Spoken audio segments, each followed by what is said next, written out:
Okay, everybody. So I took pity on you, and I'm not subjecting you anymore to my experiment. So sometime in the future, I'll learn how to use this damn pad.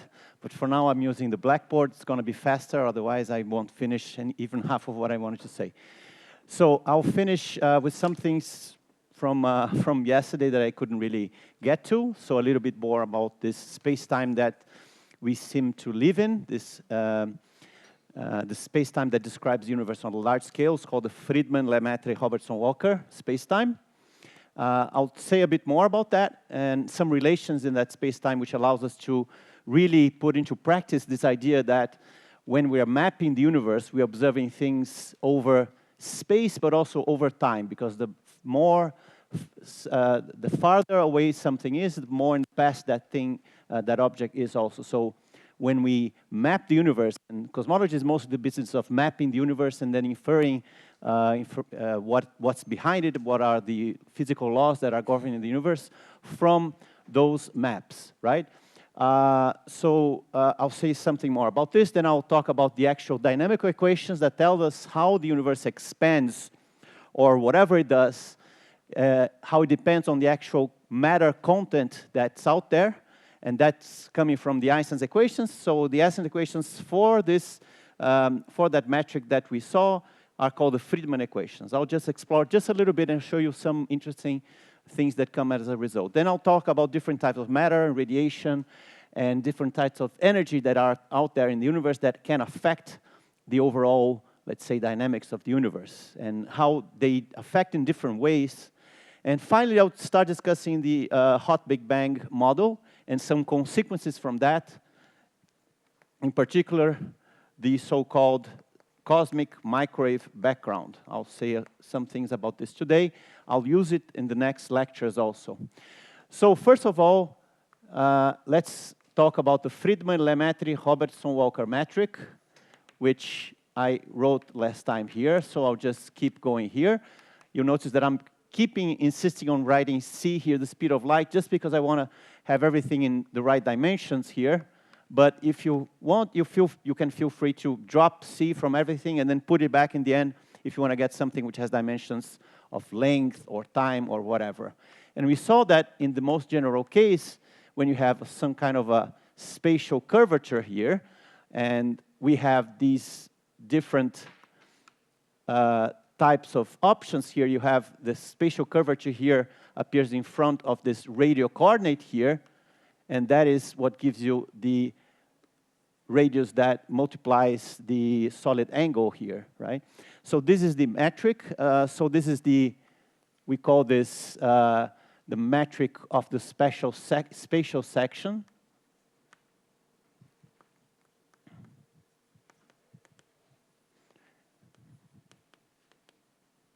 And this turns out to be the embodiment, the mathematical realization of homogeneity and isotropy, the notions that we don't have special places in the universe, or we don't have special directions in the universe, right? Now, in the last lecture, I showed it to you how we can define, for instance, some distances. I discussed some distances with you here. So, for instance, the angular diameter distance and the luminosity distances, right? This is the stuff that we actually measure. But, so for instance, this guy here is the scale factor times what's in front of here, so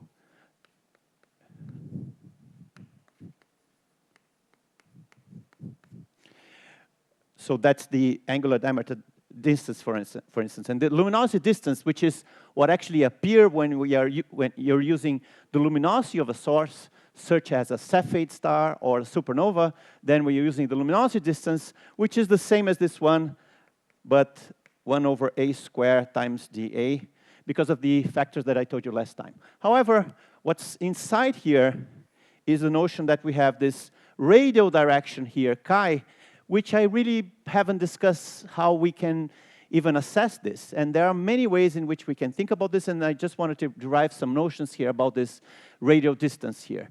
In particular, because this is the radial distance that, suppose that you have something which is just, some object which is just traveling in the radial direction. So this part of the metric here is 0. And then, of course, you just have these two things, these two parts here coming in. In particular, if you're looking at light that's coming from a distant galaxy, that light has traveled over a radial geodesic to come to us. So this is what matters when we're actually observing something. This is something we can calculate. And I wanted to derive some properties of this and relate especially to the scale factor and to time. This is the time to do it now. And what we can think of here are no radial geodesics, and it's really simple. It's the idea that we are here observing stuff in the universe, and then we have some faraway galaxy here, or some other galaxy in there, or some other galaxy in here, and every time that we are observing, we are seeing really a light that is coming over a radial geodesic in this way. So these are all no geodesics. So these are radial light rays. So this is how we observe stuff in the universe, right? Now, so the fact that light travels along no geodesics, so basically, let's remember how it is in Minkowski space-time, right? In Minkowski space-time, what we have is that we have basically this static space-time here, and light travels at the speed of light, which means that this is 0, which means that c dt is equal to plus or minus dx, if you want. So this means, in particular, that if you have any point here in space and time, any event here, and you want to know how light is coming towards that event or away from that event, these are lines which are at 45 degrees here. And this is what we called the light cone. The light cone with respect to this point here, which is at this position at this time. And this is what defines the light cone here, right? So in Minkowski, the light cone is basically straight lines at 45-degree angles this way or that way. And of course, this here is what we call the past light cone. So this is the absolute past. You remember that in special relativity, you know that there is a sense of, there are some events in the universe which have a sense of being in the absolute past of other events. So these events are the absolute past of this, vertex of this cone here, our reference point. And on the other hand, what's in the upper part of the cone, it's called the future light cone, right? And this is in Minkowski space. So Minkowski is a static space, nothing is happening, nothing's going on, and you draw the light cone, and it's there forever. However, in Friedmann-Lemaitre-Robertson-Walker, this is different, because now the no geodesic is coming from making this equal to 0, and I'm assuming that it's radial, so I'm just dropping that stuff there. So what I have is that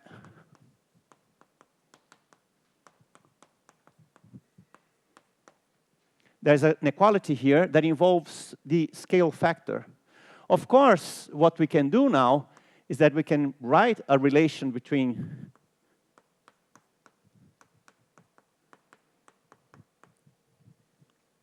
time and the radial coordinate in this way.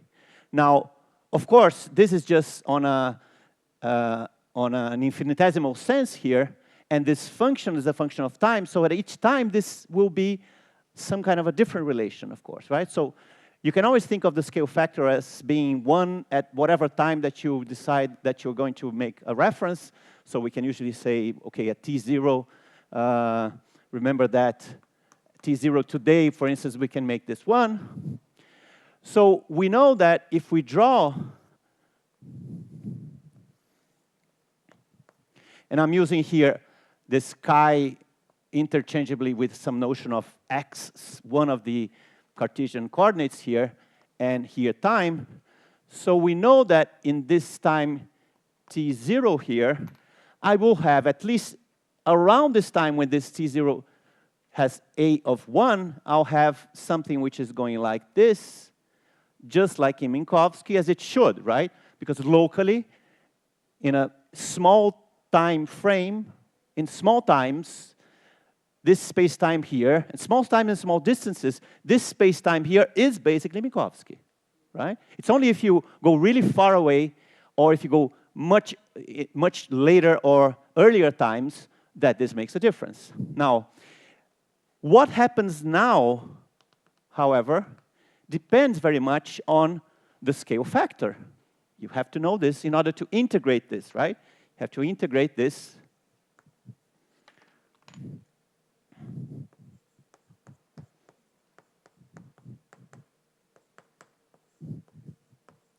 Have to know this, right? Well, I'll tell you in a second how that scale factor can depend on time, but for now, let's just imagine that we have a very generic case here where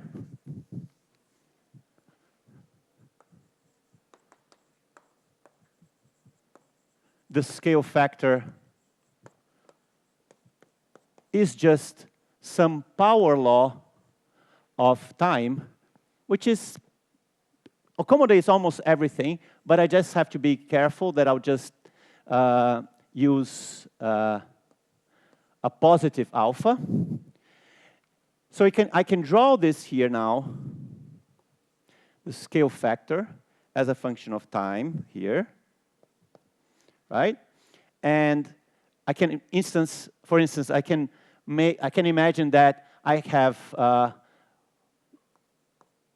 in one case alpha is a power law which is less than 1, which means that right at around t equals to 0, this goes really fast up like this, and then it goes like that. Okay? So that's case A, when alpha is smaller than 1. But I can also have a case where alpha is bigger than 1. I'll just put strictly smaller here, just to be definite. And if it's bigger than 1, then what you have is the inverse, that this thing starts slow, but then starts to pick up like this. Okay? Well, now, what happens with our light cone here? I think I have another picture that I wanted to show before. Yeah, good. All right, so let's imagine what's going to happen in case A here with our light cone. And I'll just make the drawing here. But you should calculate this and not take my word for it, of course.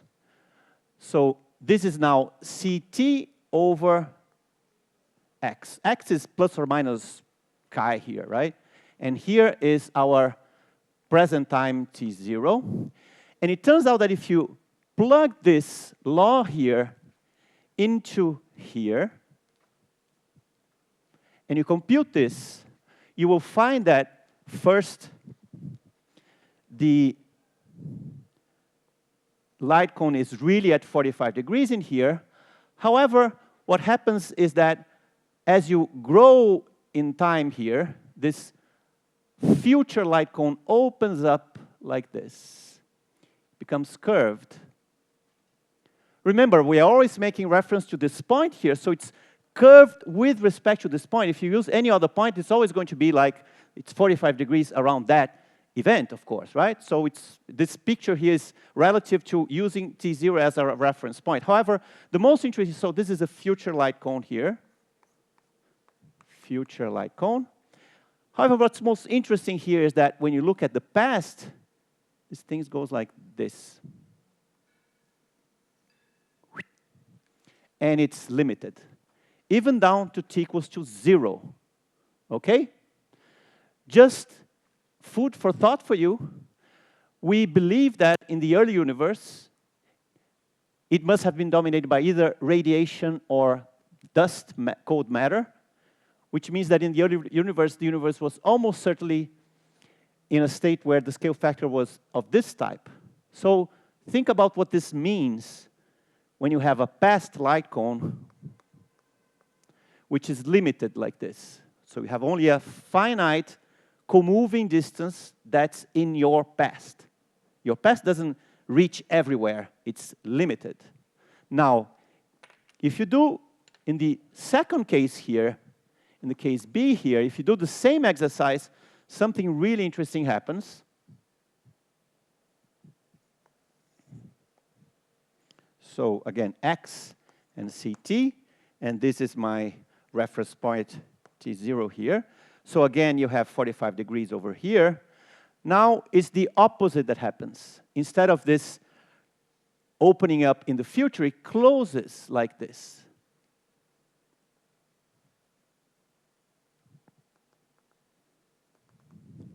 And in the past, it's the opposite. It opens up. So, like I said, don't take my word for this. Put this in that equation. It's really simple, right? I mean, so what it means now is that in this case here, where you have an accelerating expansion, so this is an accelerated expansion, and in this case, it's a decelerated one, right? There are two kinds of horizons that are showing up here. In the decelerated case, we have a past-like horizon. We just have some sort of a maximum radius, really, that you can reach in the past, even if you go down to 0, which is the Big Bang, right, in this case. So there's a horizon in your past. Of course, it depends on the precise mix of matter, radiation, whatever it is that's out there, and we're going to learn how to reconstruct the history of expansion of the universe on the basis of how much matter there is in the universe. But this is what's going to happen here, right? So the classical Big Bang model is one like this, where your past is limited. Notice that it's not a statement about something which is practical. Let's say you can only see in practical terms up to some point, and after that you cannot see because your telescope don't reach that point anymore. No, this is an absolute horizon. Your past light cone is limited to this region here, in this case. In the accelerated case, it's the opposite here. There is also a maximum co-moving distance in your future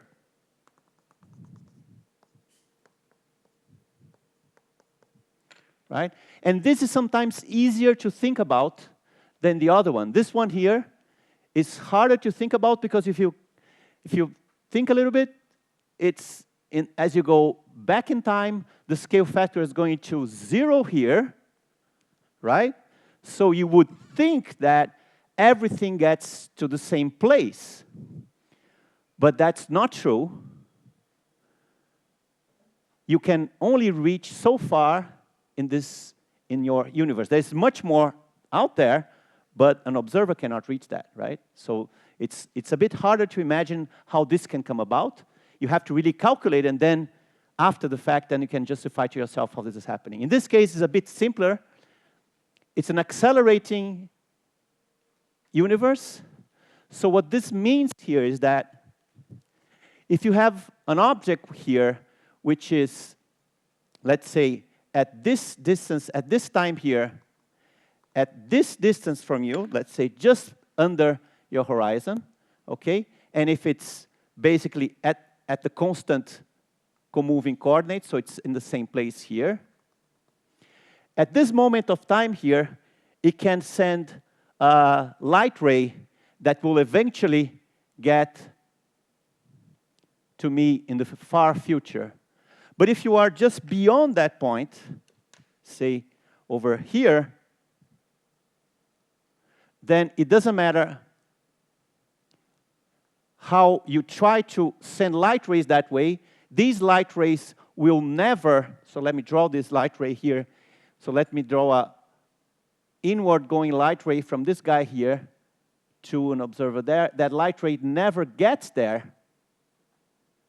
It just asymptotically reaches some point which is never, so it never reaches me. So that's easier to imagine. So that's another type of horizon here, called so-called future type horizon. Okay? So this is how expansion screws up with the light cone. It deforms it to the point where sometimes you have a limited light cone, which in Minkowski never happens, right? Light cone can be extended in the future or in the past indefinitely, right? If you wait enough, you'll always be able to contact somebody in the past or in the future. Okay? Any questions about this? This will become important later when we discuss the cosmic microwave background, some properties of the cosmic microwave background, these properties here. Okay? All right, so let me see if there's anything left for me to say about this. Okay, no. All right, second thing I wanted to discuss is, is the issue of redshift and time and scale factor, because these are all mixed up. So here, this picture here tells you that, in some sense, the scale factor and the radial direction and time are one and the same thing, right? They are pretty much encapsulating the same information. However, what we observe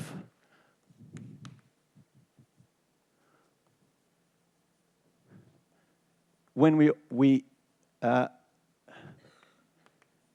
take light from a distant galaxy or a star or something like this is the redshift.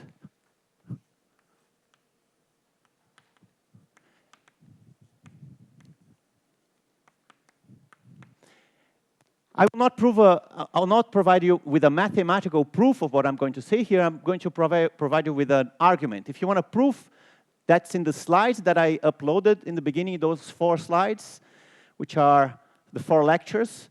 By the way, I'm also uploading these notes that I'm kind of handwriting here, so you can have both. So the notes are basically what I'm talking about here in the blackboard, but with color and some better figures than what I'm able to draw to you. So if you want a mathematical proof of what I'm going to say, just look in the slides. But the general idea is that you can think of the universe as being a box for a second here, and imagine that light here is like something which is filling that box here. So this is small wavelength light. This is long wavelength light, for instance, right? So the universe is expanding in such a way that you can think of it as an adiabatic expansion. So this volume here now gets blown up,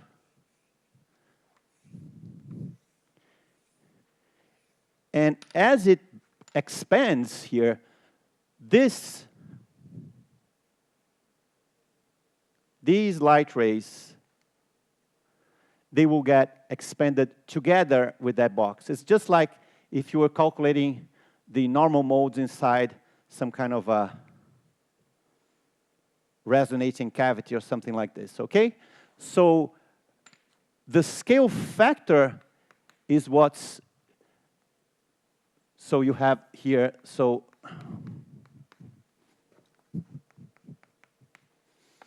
the scale factor is what's telling you how the wavelengths are being expanded, right? But this is exactly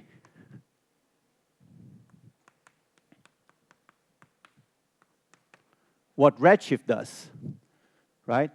So this, so the scale factor here is, so you can imagine that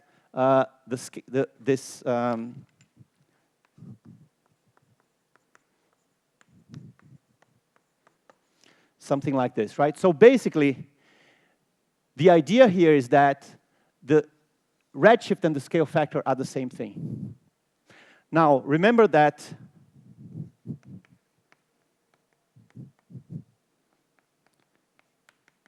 T0, you have 1. So let's say that you're observing here at the final time, I'm calling T2 now T0 here.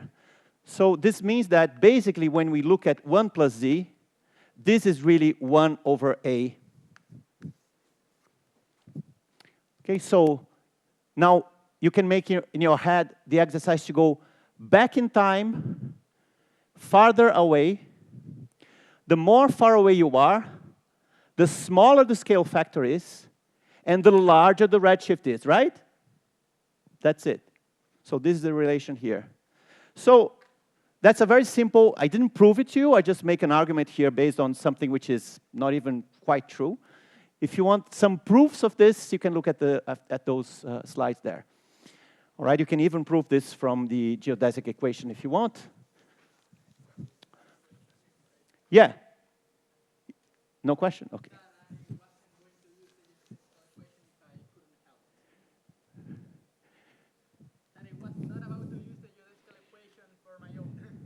Ah, okay. Okay.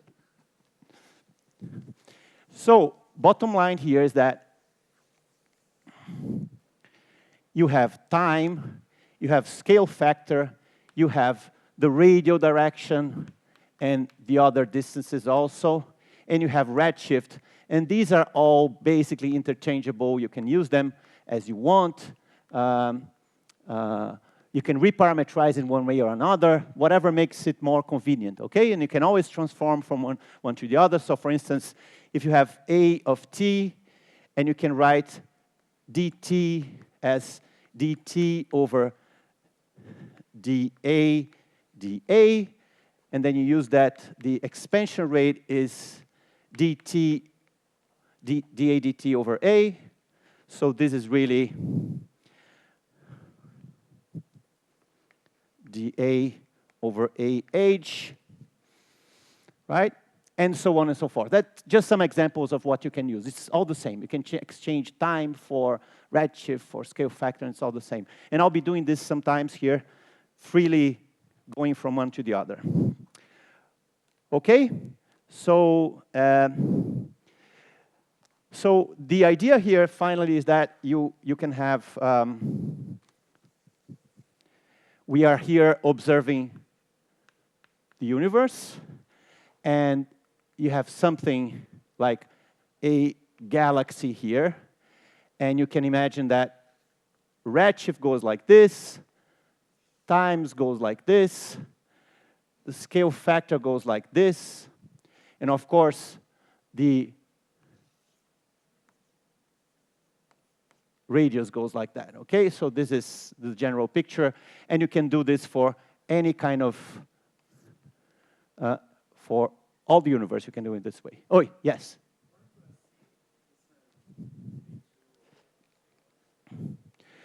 A2 is A of t, sorry, A2 is A of t0, which is 1. A1 is A of t. So you omitted at some initial time where the scale factor was A1, and that's the redshift here, right?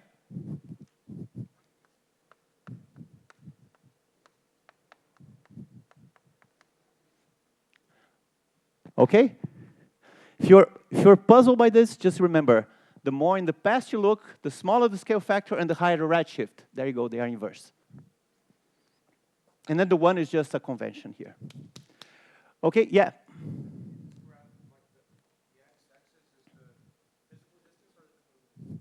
This is the co-moving distance. This is what's appearing on the metric there. It's this one here. Is the co-moving radius here, right? You see, that's part of the, when I wrote this, I just made the ds square of the Friedmann-Lemaitre-Robertson-Walker metric equals to 0, and I threw away the angular part. What remained was this, where this is the co-moving. Right? So this is that grid that expands together with the universe, if you want. If you want to compute the physical distance at any moment, you would have to multiply by the scale factor at each one of those moments. However, the problem with this is that if you use physical distances here, this all collapses to 0, or appears to do so because A goes to 0 there, right? Then you don't see this, but it's there. So sometimes the physical picture is more enlightening, sometimes the co-moving picture is more enlightening. Usually the co-moving picture is a bit more, it gives you kind of a, it's constant, it doesn't change with time. The physical distances, they change with time. More questions, guys? Okay, so now it's time to finally talk about how this all comes about, which are the Friedmann equations. So let's talk here about dynamics. So we need some physical law that tells us how our system, the universe, changes with time when there are some interactions of some matter type. So this is basically the Einstein field equations, which I'm not going to write here.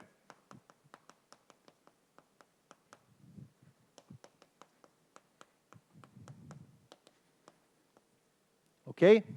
Let me just add something which is in neither one of my lecture notes. It just came to me at this moment here. So it's just a quick note here. You can write, let's say, for simplicity, the flat, so no spatial curvature, Friedmann-Lemaitre-Robertson-Walker metric in this way here. Let's call this,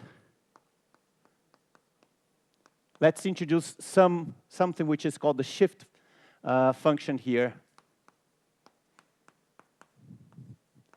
And let's just say it's just the flat space-time here. Flat space, sorry. You can use the variational principle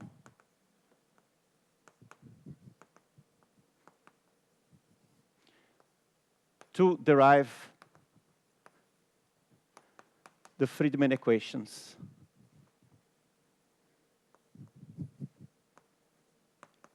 Directly, without having to go through the trouble of writing the full Einstein's equations and then computing the Einstein's equations for the connections and everything else for this metric here. You can use this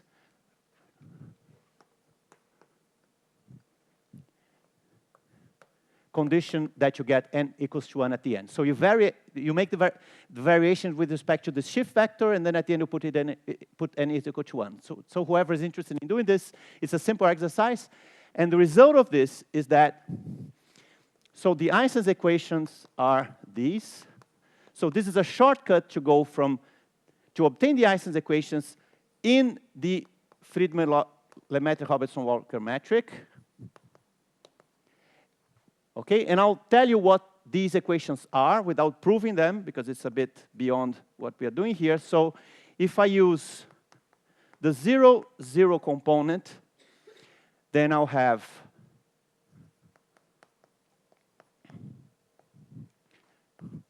the following equation here. I'll have 3 times h squared. Remember that h, again, is a dot over a,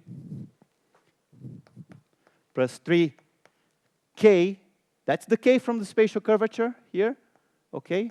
And this is equal to 8 pi g, g is Newton's constant, of course, times the energy density here. So that's the energy density of everything.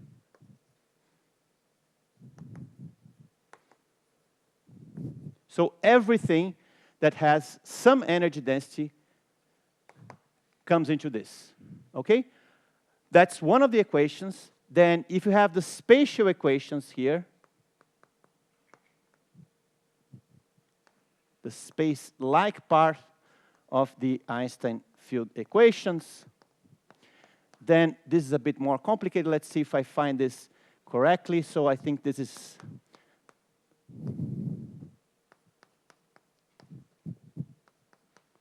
like this. I think it's like that, where this now is the pressure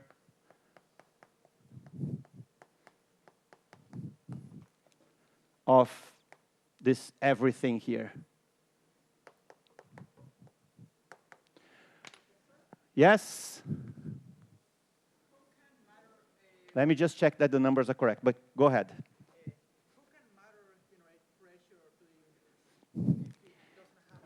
Well, think of a fluid, right? A fluid can have pressure. It can even have zero pressure if the fluid is like billiard balls, for instance, right? Billiard balls, like, you know, how do you say that? If they are just rocks floating in space, then the pressure is zero because they have no kinetic energy, basically, right? But matter in general can have pressure. Think about radiation. Radiation has kinetic energy is equal to the total energy because there's no rest energy, right? There's no rest mass, right? Right. So you can have pressure. The pressure also influences the expansion of the universe. It's like a fluid that's telling the universe how to move, not only through its density, but its pressure. Pressure, remember, is what exerts work on the volume of the fluid that you have, right? So it's, of course, either enhancing the expansion or depressing it, depending on how strong the pressure is. So the pressure could be like matter moving in the universe? Yes, that's one way of seeing this, but we're going to see here examples of pressure which are really weird to think about if you have this, let's say, micro, if you have this, let's say, kinetic theory of gas kind of interpretation for the pressure, right? So that's one way of seeing the pressure, but there are many other ways. So I'll tell you about some examples where you have pressure which is kind of exotic. But you can think about, for instance, for, let's say, what we call dust.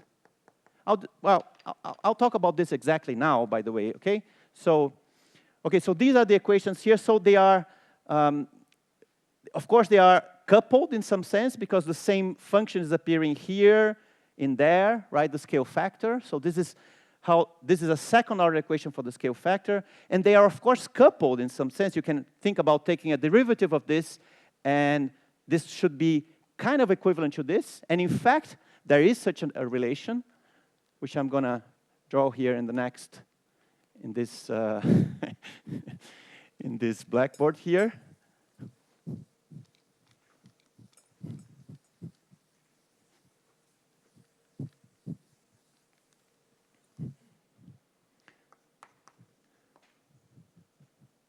There's a consistency relation between the Friedman equations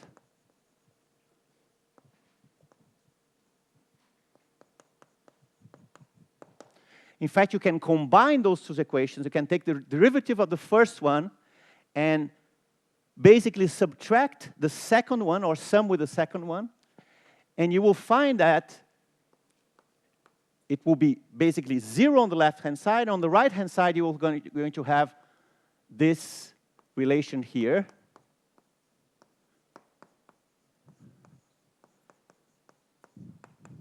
This is called the continuity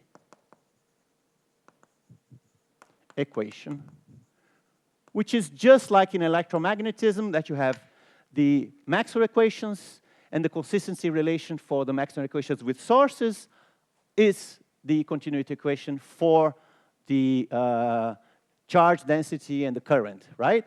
It's the same thing here. By the way, this is following from energy momentum conservation here. If you know some general relativity, this is where it's coming from. You have the covariant divergence of the Einstein tensor here, which is identically 0, and the divergence of the energy momentum tensor is 0. In Friedman-Lemaitre-Robertson-Walker, this turns out to be exactly the energy momentum conservation is the continuity equation, which is this one. Okay?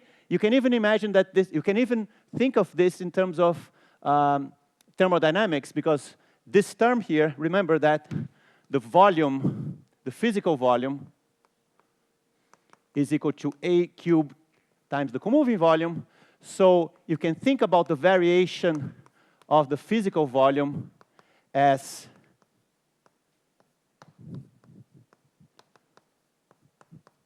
this. So this factor here is just the work done on your volume by the pressure. So this is basically thermodynamics if you want, okay? All right. Now, so we can try to solve these, and it's very easy to solve when we think about the types of matter that are out there that we know exist. Well, that we know that exist or that we have inferred that they exist. But let's take some simple examples here. And I'll tell you what happens in those examples, and you can check by making the calculation of yourself. So one of them is what we call dust. This is simply a way of saying that you have some cold, non-relativistic matter. And the main property of this is that the pressure of this dust here, of this matter, which I'll just call M here, is 0. Because basically these things are just sitting around. They're just like pieces of rock or billiard balls or whatever, stuff which is not moving a lot, right? Basically, for the most part, let's say protons and neutrons were basically behaving as dust because they are really heavy and you need them to be really energetic in order for them to have a kinetic energy which is comparable to their rest frame, rest mass, right? You really have to go to the very, very early universe when things are really dense, really hot, so that, for instance, a proton would be relativistic. All the rest of the time, it's non-relativistic, so it has 0 pressure. Right now, definitely we're dust, right? I mean, what is your speed? Right here, 0, but in the universe... So you need to have relativistic speeds, right? So hundreds of thousands of kilometers per second in order for this to, for your pressure to be considerable. Otherwise, you just, yeah. So this means, by the way, if you plug this into the continuity equation here, this means that your matter here, density, goes exactly as you think it would. It's just some constant here times a to the minus 3. It goes like the inverse of volume. It's like you have 100 billiard balls in this volume here, and you wait some time and you still have 100 billiard balls there. But if the volume doubled, you have 1/8 of the density because you still have the same particles in there, right? That's just dust. So that's fine. Okay, that's simple. Let's think here about something more interesting, which is what we call radiation here. So radiation, so that's what we call sometimes ultra-relativistic matter. And one example of radiation would be light, photons, right? Now, the pressure of radiation with respect to the density, what is it? What is it here? Anybody can tell me what's in here? Students of my class are not eligible to answer this. Only if you never thought about this before. What is the pressure of a fluid made up of photons, for instance? Now remember, the pressure in 3 dimensions is whatever is pushing the boundaries in all of those 3 dimensions. So of course the speed is the speed of light, which is in these units here just 1, basically, okay? So what is the pressure of a fluid made of massless relativistic particles? 3 dimensions, 1, 2, 3. It's 1/3, almost. So 1/3 of rho, okay? Because you can think that the pressure is equally distributed along the three dimensions. This, of course, is only if the universe is isotropic. If it's an isotropic, then God knows what it is, because you might have one direction being pushed more than the others. I don't know. But in an isotropic universe, this is the pressure of radiation of a fluid which is in equilibrium, right? And this means if you plug it in here, that you have 1 plus 1/3, that's 4/3. So instead of 3, you have a 4 here. So that means that you have a radiation which is really going like e to the minus 4. And again, there's an extra factor of the scale factor here. You can think of this in terms of the energy of a photon, which is the frequency of that photon. And the frequency of that photon is what's giving you the extra factor of 1 over a, because when the universe expands, that frequency goes down and the energy of that photon goes down. And we come back to the question that somebody asked me, I think it was you last lecture, why isn't the energy, no, it wasn't you, it was somebody else. Isn't the energy of the universe, I mean, the energy of a photon, isn't it conserved? Isn't it going anywhere? No, it's not going anywhere. That energy is really going down, and there's nobody paying the price for this. The universe is expanding, and happens. The energy is going down. The energy density, of course, obeys some local energy momentum conservation, which is encapsulated in the continuity equation here. But there's no sense of a total energy of the universe that's conserved. Okay? And finally, there's another type of matter, which I'll tell you more about in next lecture, tomorrow. By the way, I still have time. Which is what we call which we inferred actually very recently on the basis of observations about the expansion of the universe over a long time. And I'll tell you more about this. So this final type of matter or energy is called the cosmological constant.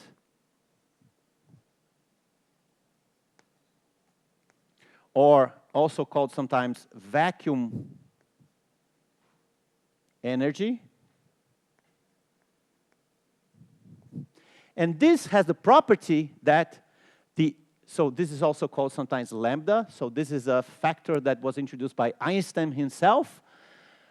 He used this to create a kind of a static universe, because at the time, in 1916, whatever, he thought that the universe was static, but the solution was unstable. He called this the worst blunder of his life. But then, in the end, it appears that it's in there. It's just not doing what Einstein thought it was doing.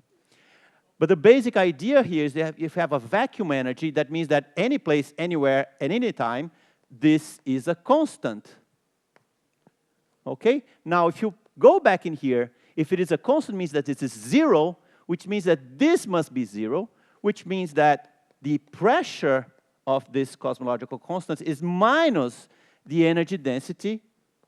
What the hell? A negative pressure? Yes. It's not inconceivable, it's not impossible, it's just weird to think about. It's not a fluid in the usual sense. You cannot think about this in a mechanistic way, but that's what it has to be. It has a negative pressure. Now, these are the 3 main ones here. There are more. For instance, neutrinos, they sometimes behave like this, sometimes behave like that, okay?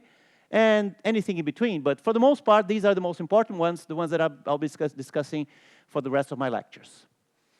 Okay? Any questions so far?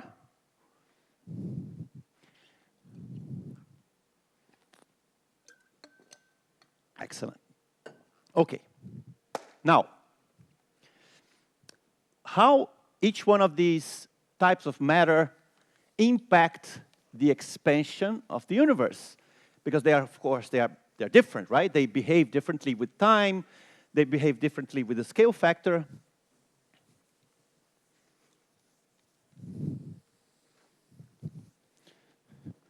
So I'll just make one very simple example.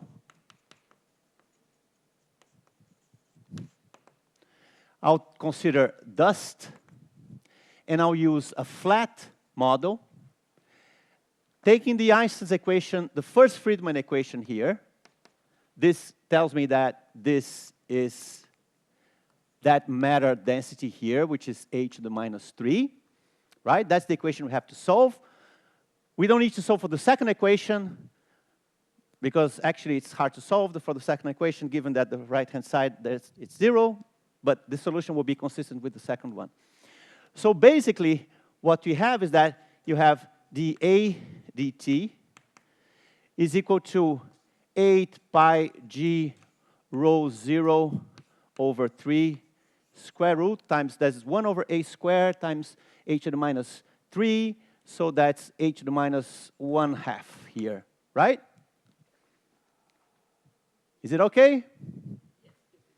Right, I took this here, I took the square root, and I passed the 1/8 there. Okay?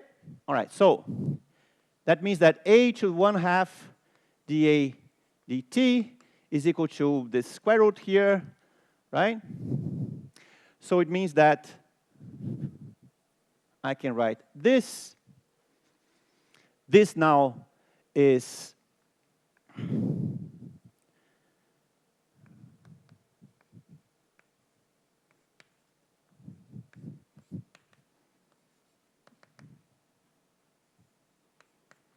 that, so that tells you that immediately that t goes like a to the 3/2 or a goes like t to the 2/3. So in the language that I introduced here when I talked about the different types of expansion and the light cone, this would be alpha less than 1, right? So this alpha here means proportional to, right? Okay? All right? And the numbers there, they don't really matter too much. These are just some constants. But the important thing is that this is an expanding universe that's decelerating, right? The expansion gets smaller and smaller with time. This a dot goes like t to the minus 1/3. So the speed of the expansion is actually going down with time, even if the expansion is growing, right? And you can do more of these exercises, and I'll leave it to you as exercise. It's also in my notes. So here is what happens, for instance, if you have spatial curvature.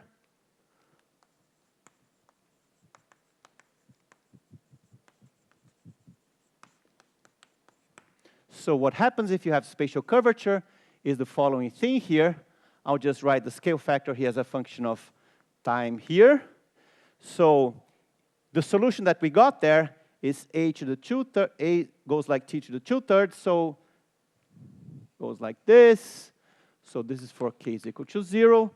Turns out that for k, when k is negative,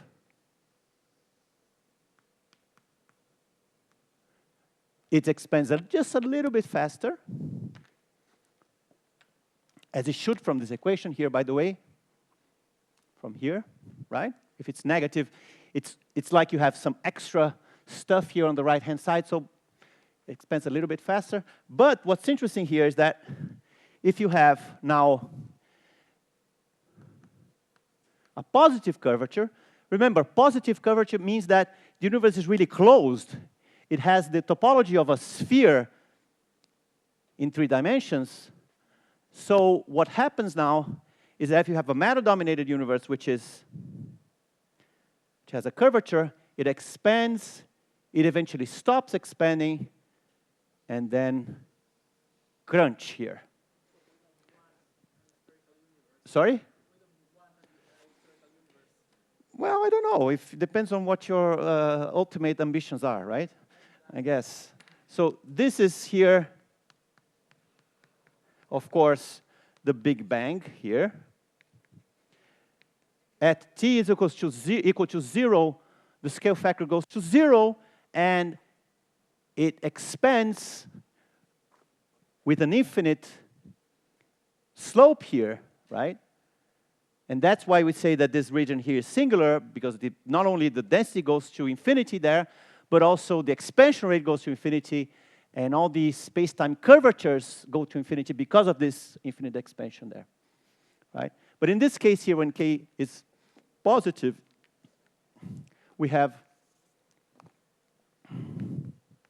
by the way, the solution here is exactly a cycloid, that stuff that you probably solved in the first year of your undergraduate education there. It's a simple solution, but anyway, I won't have time to. So in this case here, there's also a big crunch here, but you know. Anyway, we seem to be living in a universe that has very, very small spatial curvature in any case, okay? By the way, if you do this exercise here for a radiation-dominated universe, it's basically the same. It's not the same slopes here, it's a bit different, but it's basically the same picture. You expand in this way or in that way, or you have a crunch if you if you live in a closed spatially with a closed universe with a positive curvature. Okay? Now, I only have 5 minutes. Damn. Let me start discussing a little bit about what this means in terms of, yeah, I'll just say some more words here about the different components that are in the universe, and I'll draw a diagram about what has to have happened in the past, what may happen in the future. So let me just quickly go over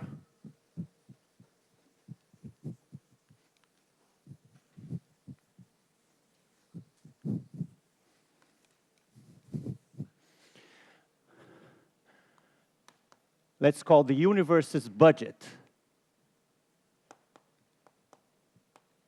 So how much you have of the stuff that's out there. We have basically today, so I'm calling this today, okay? We have basically about 30% of everything. So let's call this row here is row of matter, dust, row of radiation, row in some cosmological constant, maybe something else here, right? So of that total energy density, about 30% are in matter or dust.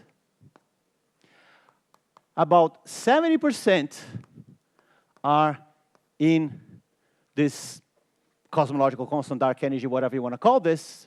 It's a lot. And only about, I remember, I think it's like 2 times 10 to the minus 5, that fraction, so 0.002% in radiation, which is basically light plus massless neutrinos, okay? So if you make the budget here, so this is matter, this is lambda, radiation is this tiny sliver here. And interestingly, I'll talk about this in the next lecture, of this matter here, only about 20% of that are what we would call atoms here, which is baryonic matter.